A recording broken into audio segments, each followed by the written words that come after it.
The probe shouldn't exist. Dr. Elena Vasquez stared at the frozen metal emerging from 2 centuries of ice, her breath crystallizing in the -80 air. Human engineering, human alloys, human military markings on a planet humanity discovered only 15 years ago. She brushed away the frost, coating the serial number plate. Her hand stopped moving. Her heart stopped beating. She recognized those numbers. She'd memorized them 20 years ago. 48 hours earlier, the transport ship Meridian cut through the darkness between stars. Elena sat alone in the observation deck, watching pinpricks of light smear into lines as the ship rode the gravity currents. Classified mission, classified destination, classified cargo. The military had found something on a frozen rock called Kepler 4442c, something that made admirals whisper and scientists disappear into black-budget briefings. They needed her expertise. They wouldn't say why. Sergeant Marcus Cole found her there at 0300, 12 years escorting scientists to places they shouldn't go. He'd learned to read them. This one carried weight, not fear, something heavier. Recognition, maybe, like she already knew what waited in the ice. His platoon called this mission Milk Run Protocol. Easy escort, boring planet, home by Thursday. But Elena's eyes told a different story. Secrets lived there, the dangerous kind.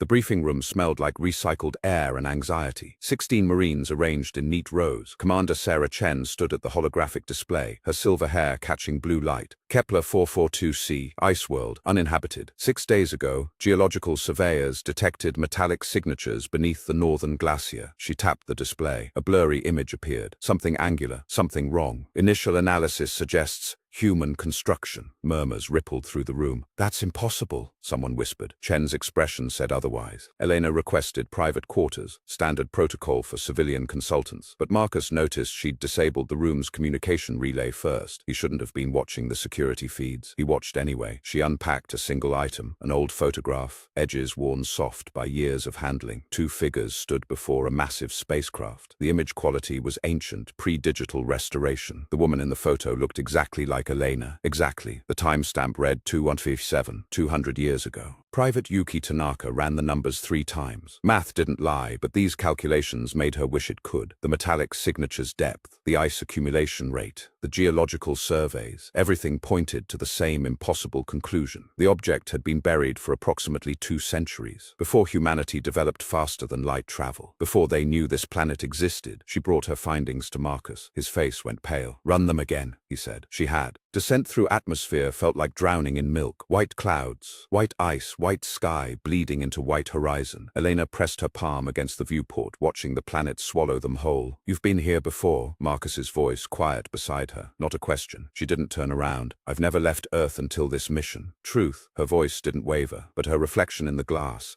Something flickered there. Something that remembered. Something that had definitely been here before. Base camp materialized from prefabricated modules, gray geometry against endless white. The wind never stopped screaming. -60 on a warm day. The Marines moved with practiced efficiency, establishing perimeter protocols despite no threat assessment on record. Elena stood apart, facing north. The glacier loomed there, ancient ice compressed into blue crystal. The signature's 12 meters down, Yuki reported. We start excavation at dawn. Elena nodded slowly. It's been waiting, she murmured. A little longer won't matter. That night, Eleanor dreamed of falling, not through air, through time. Stars wheeled backward, galaxies unwound. Light itself seemed to forget which direction to travel. She stood in a room she'd never seen, touching controls she'd never learned, speaking words in her own voice that she'd never spoken. The loop closes where it opens. Her dream self smiled, sad and knowing. You'll understand when you arrive. She woke gasping, frost coating her blanket. The temperature had dropped 30 degrees.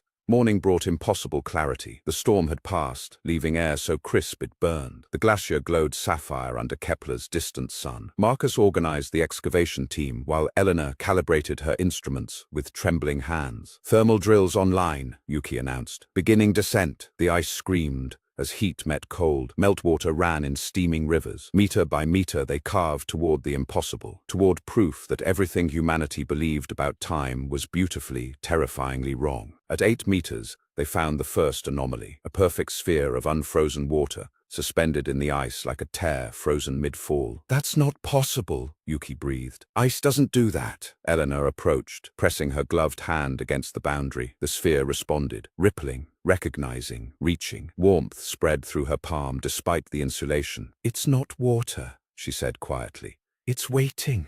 The sphere pulsed once, blue light, then darkness. Then they kept digging. Marcus pulled Elena aside at the 10-meter mark. "Who are you really?" "Direct, no pretense." She respected that. "I'm a temporal physicist, best in the field." "Also true." "That's not what I asked." His eyes held hers, searching. "You look at this ice like you buried something personal down there." She almost told him, almost explained the photograph, the dreams, the serial number burned into her memory since childhood. "Some questions answer themselves," she said instead. "Keep digging." The probe emerged from the ice like a body from a grave, angular, battered, unmistakably human engineering. The Marines stood in stunned silence. 200 years of ice fell away in sheets, revealing military designation codes, navigational arrays, communication equipment that predated their grandparents' births. Commander Chen touched the hull with reverent fingers. "This is a Pathfinder-class deep space probe," she whispered. "We stopped making these in 2160. The timestamp on the hull read 2159. "That's before we had interstellar travel."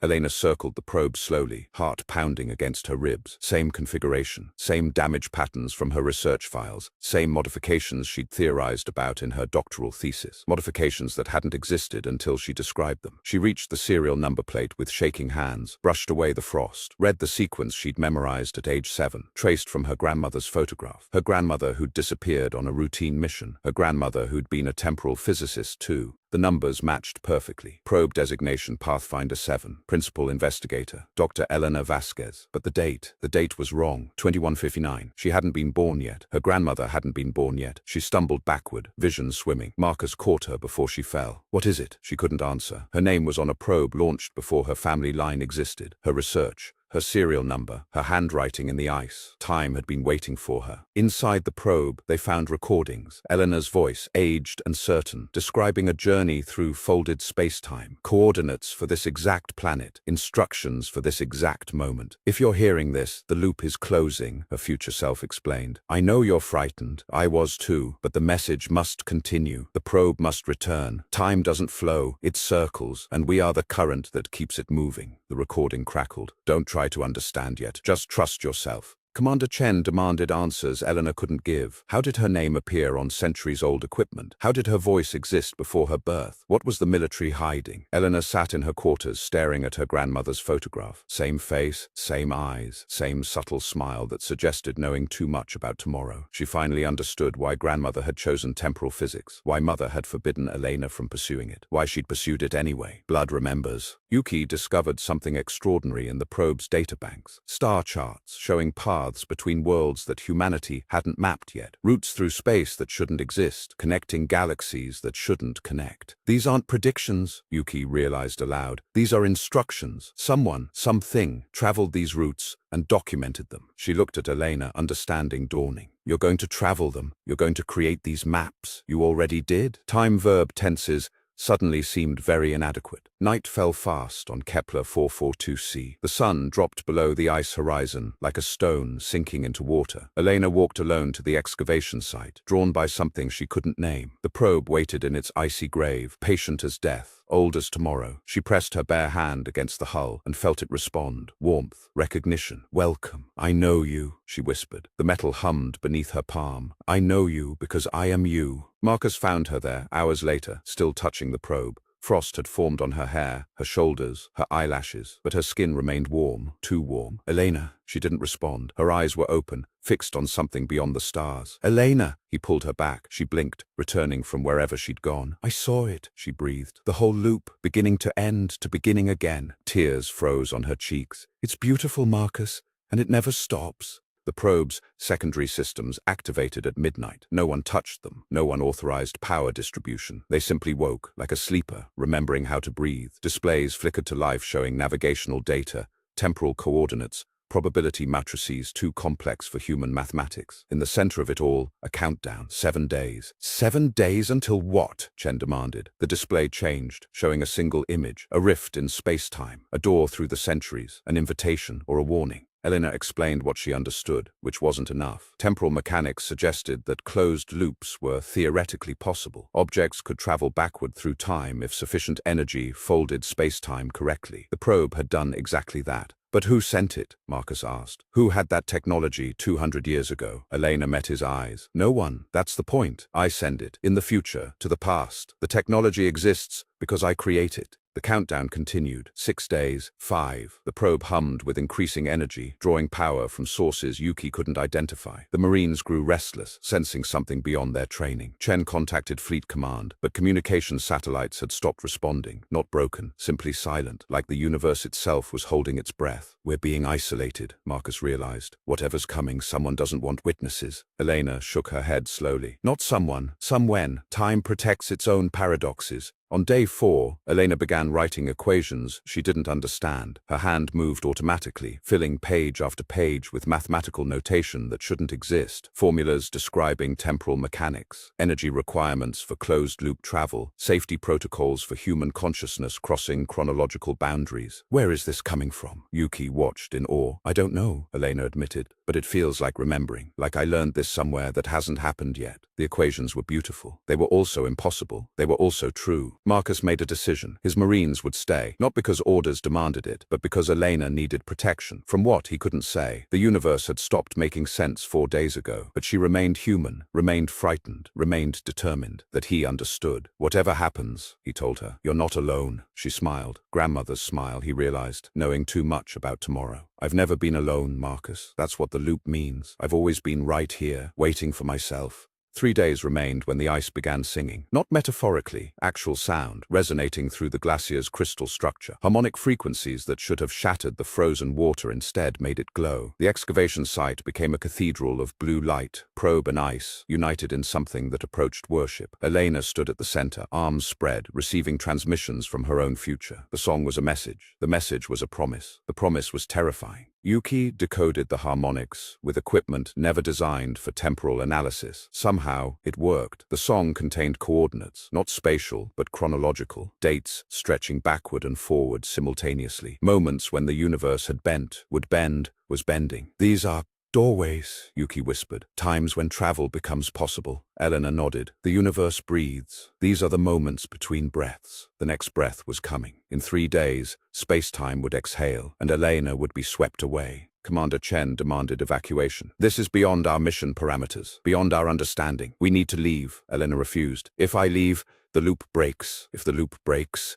She couldn't finish. The equations had shown her what happened when temporal paradoxes collapsed. Not destruction exactly. Worse. Erasure. Every consequence of the probe's existence undone. Humanity's entire timeline rewritten around the absence. People who existed because of chain reactions that started here, simply gone. I have to stay. 2 days. The aurora appeared over the ice, impossible colors, visible mathematics painting the sky. Elena spent hours watching, recognizing equations in the light. The universe was preparing, gathering energy, folding itself into shapes that would allow passage. It's beautiful, she told Marcus. He stood beside her, solid and present. Will you remember this? She asked. When the loop closes, when I go, will any of this have happened? He squeezed her hand. I'll remember. Somehow, I'll remember. The final night, Elena read her future self's complete recordings, instructions for the journey, warnings about the disorientation of temporal displacement, advice that only made sense if you'd already taken it. Don't resist the current, her older voice counseled. Time wants to move. You just have to trust the direction. The recording paused, then added softly, I know you're scared. I was too, but the other side is worth everything. I promise. She believed herself. Dawn of the final day arrived in silence. The wind had stopped. The aurora had faded. Even the probe's humming had ceased, replaced by a tension that made breathing feel deliberate. The countdown reached 0. Nothing happened. Then everything did. The ice beneath the probe began rising, not melting, not breaking, lifting, as if gravity had become a suggestion rather than a law. Elena stepped onto the floating crystal. It held her weight. It had always held her weight. Reality bent. There was no other word. The sky folded like paper, revealing something beyond. Not space, not time, but the framework that held both together. Golden light poured through the rift, warm as summer, old as starlight. Elena felt it calling her name, not spoken, known. She had always been part of this moment. This moment had always been part of her. The loop didn't begin or end. It simply was. She simply was. And now she understood. The Marines watched, unable to intervene, as Elena rose with the ice toward the impossibility above. She turned back once, finding Marcus's face in the crowd. The map's in the probe! she called down. "Follow them. They lead to worlds you can't imagine." Her voice carried despite the distance, clear as memory. "I'll be waiting there. I've always been waiting there." The rift pulsed, drawing her closer. Her feet left the ice. She began to fall upward. Time stretched. Eleanor felt centuries pass in seconds, seconds expand into eternities. She saw Earth before humanity, green and wild and waiting. She saw stars being born, dying, being born again from their own ashes. She saw the moment her grandmother had first touched a temporal equation and felt the same recognition Eleanor felt now. Hereditary memory, genetic destiny, the universe choosing certain bloodlines to carry its secrets forward and backward and sideways through existence. She emerged into light, not the golden light of the rift, something softer, clinical, familiar, a laboratory, equipment she recognized from her dreams, a window showing stars she'd never seen but somehow knew. "Temporal displacement complete," a voice announced. Her voice, older, steadier, waiting. She turned and faced herself, 20 years further along the loop, grey-streaked hair, knowing eyes. "Welcome home," her future self said. "Though I suppose forward is more accurate?" Elena exhaled. "What happens now?" Her older self showed her the facility, a station built outside normal spacetime, existing in the pause between moments. Here, temporal mechanics weren't theoretical, they were engineering. Dozens of scientists worked on projects that would reshape human understanding of existence. "We seed the past to harvest the future," older Eleanor explained. "The probe was a message. You receiving it creates the circumstances that allow you to send it, the loop sustaining itself. And the maps? Humanity's next 10,000 years." Elena spent days, or years, time moves strangely here, learning the technology. Temporal mechanics required a kind of thinking that existed sideways to normal logic. Effect could precede cause. Memory could anticipate experience. Identity became fluid, distributed across moments rather than contained within them. "You're not one person anymore," her older self said. "You're a continuity, Elena Vasquez across all time, collaborating with herself." The thought should have been terrifying. Instead, it felt like finally understanding a language she'd always known. She learned about the others, temporal travelers who'd walked this path before her. Her grandmother, yes, but also ancestors she'd never known, descendants who didn't exist yet, people from parallel timelines, where humanity had taken different turns, all connected, all working toward the same incomprehensible goal. "What is it?" Elena asked. "What are we preserving?" Her older self smiled. "Everything, every possibility, every world that could exist. Time wants to remember. We help it remember." The cosmic purpose of their bloodline finally revealed. But something was wrong. Eleanor noticed it in the margins. Equipment that didn't quite work. Calculations that skipped steps. Her older self's eyes sliding away from certain questions. "There's a flaw in the loop," she realized. "Something doesn't close properly." Older Elena's smile faded. "You always were too perceptive." "Yes, one anchor point is unstable. Without correction, the entire temporal structure collapses. Everything we've built, everything we will build, gone." Elena felt cold clarity settle over her. "What anchor point?" The probe, older Elena, brought up holographic displays showing the mathematics. "It needs to be modified before burial. Additional stabilizers, temporal dampeners, redundant systems. The version we sent wasn't complete." Elena studied the equations, understanding with dawning horror. "I have to go back before the probe launches, before any of this begins." Her older self nodded slowly. "You have to go back and become the person who sends yourself here. The loop doesn't just close, it creates its own beginning." Preparation took longer than expected. Elena trained on equipment that hadn't been invented yet, learned skills she'd later teach herself, wrote instructions she'd eventually receive. The recursion was dizzying, but somehow felt natural. She was becoming the author of her own origin story. "One more thing," older Elena said before the final briefing. "When you arrive in the past, you'll have limited time. The temporal window is narrow." She handed over a photograph, 2 figures before a spacecraft. "This is when it closes."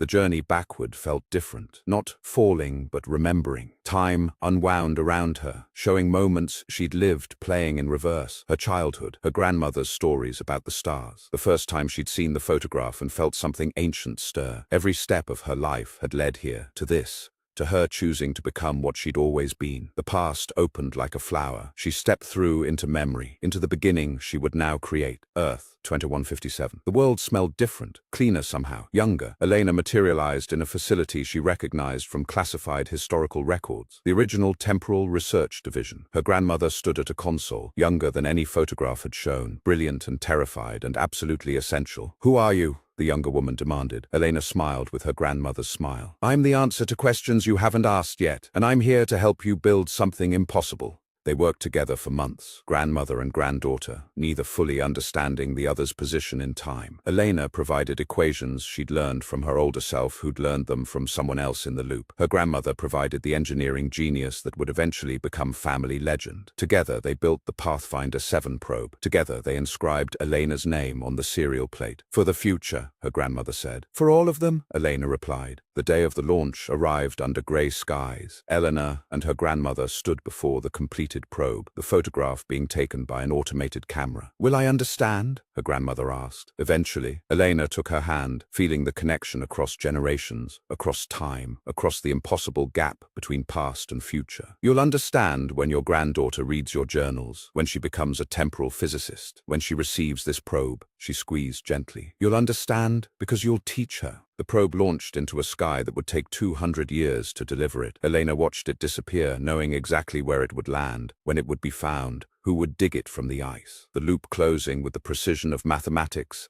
and the grace of poetry. Her temporal window was narrowing. Time to return. Time to become her older self. Time to wait for her younger self to arrive. The beautiful recursion continuing forever. She said goodbye to her grandmother with a hug that carried generations of love. "You won't remember me?" Elena whispered. "Temporal mechanics doesn't allow it." Her grandmother pulled back, eyes wet but steady. "Then I'll discover you again, in equations, in journals, in a granddaughter who asks too many questions about the stars." She touched Elena's face. "The important things always find their way back." Elena stepped through the rift. Behind her, her grandmother began writing the first journal entry. Return to the station felt like waking from a dream into another dream. Elena found herself alone in the laboratory, her older self gone, merged with the timeline, never existing as separate anymore. She was the keeper now, the one who would wait, the one who would guide her younger self through the same journey. She began preparing. The probe would land in 40 years. Her younger self would be born in 60. The loop would need her patience. Years passed in the space between seconds. Elena grew older, wiser, more comfortable with paradox. She watched humanity spread across the stars using maps she'd provided. She saw civilizations rise and fall and rise again, guided by temporal anchors planted by her predecessors. She understood, finally, that the loop wasn't a prison. It was a purpose. Existence itself needed shepherds. Her family had answered that call across generations. She would answer it forever. The day arrived. The day she'd lived before would live again. Sensors detected temporal displacement. A young woman materializing in golden light, confused and frightened, and exactly where she needed to be. Elena stood to greet herself, grey-streaked hair catching starlight, knowing eyes seeing everything that was, would be, had always been. "Welcome home," she said, completing a sentence she'd heard herself speak centuries ago. The loop closed. The loop opened. Time breathed. And Elena smiled, finally at peace with forever.